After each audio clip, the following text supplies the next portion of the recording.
Hi friends. Hi. So నేను మీకు ఒక పటాపిల్లని చూపిస్తాను, అది మీకు నచ్చిద్దని అనుకుంటున్నాను. సో రండి చూపిస్తాను.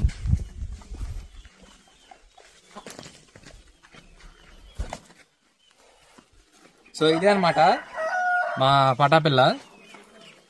సో ఇది దేనికి పడిందంటే కాకినేవిలికి పడింది.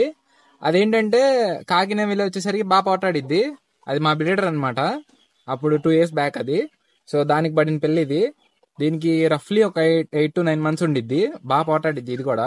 మా నాన్న ఏం చెప్పాడంటే ఈ రంగు వచ్చేసరికి కోడినెవిలి, కోడి పింగళాకి పోటాడిద్దంట. సో ఈ గంధం బొట్లు ఉండటం వల్ల కూడా ఏంటంటే మనకి మంచి రంగు అంట. అండ్ దీని తోక కూడా రిచ్ మెట్ట. మొన్న కోత పట్టింది, జలాలు వేసాం. చాలా అంటే చాలా అందంగా ఉండిద్ది పిల్ల. ఫైటింగ్ కూడా బాగా చేసిద్ది. మా పుంజు నచ్చితే మీరు మా ఛానల్లో ఇంకొన్ని వీడియోస్ ఉన్నాయి, అవి కూడా చెక్ చేయండి. అండ్ దీని ముఖం కూడా చాలా బాగుండిద్ది అనమాట. నా పెర్ఫార్మెన్స్ మీకు నచ్చినట్టయితే స్మాల్ బాస్ అని స్పేస్ ఇచ్చి పద్మశ్రీ PADMASRI అని టైప్ చేసి 5555 SMS చేయండి. Please vote for me.